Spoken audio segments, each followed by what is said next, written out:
One more question for you is that another comic book that you wrote is becoming a movie is Marvel like Civil War. I totally forgot about that. Actually, genuinely, you know. Yeah. But that one again, without the greater Marvel universe, like one of the parts that always gets me like a little teary-eyed is the letter from Mr. Fantastic or to Mr. Fantastic from Invisible Woman when she leaves. But something like that, it's not going to be a part of it. Do you think they'll be able to faithfully adapt your story? Yeah, it's fine. I mean, the important thing there really is the Superhero Registration Act. Essentially, it's nothing to do with secret identities. Weirdly, people get really hung up in the whole secret identity thing. But when I was writing that book, I was thinking about having the superheroes having to expose their identities as they all, get brought under government legislation. And then I said to Marvel, like, who's got a secret identity? And they said, no one.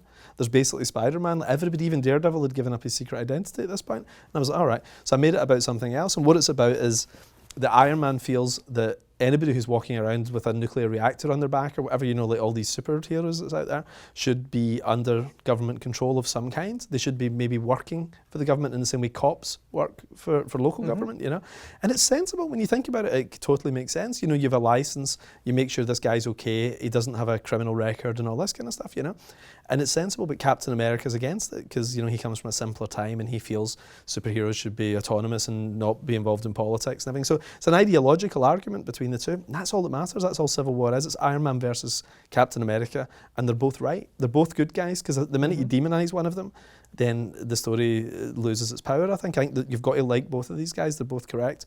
And that's why guys we like go to either side of them too. I think if you have too many characters, it'd be really confusing. For that same reason, like comic fans will get it, but the regular viewers will be like, they can handle maybe 8 characters, 10 characters on screen. Like Avengers 2 almost had that problem where there was so many characters, it was hard to keep up. So if you have 30 characters fighting, people are going to be lost. Well, it's funny that you say it's not really about the secret identity, Not because at all, even though that's when I think of Civil War, that's like the biggest moment for me was when Spider-Man took his mask off. Yeah. Although he did play a very small role. Tiny, yeah. People remember that just because it was such a good stunt. Yeah, it was. But really, it's a 7-issue series, which is 150 pages or something, and Spider-Man appears on it for 3 pages, one of which is a splash. So it's such a tiny part of it, and to be honest, it was just a way of boosting up our sales. Because we were just sitting there thinking, right, what can we do with Spider-Man for 3 pages, and that worked.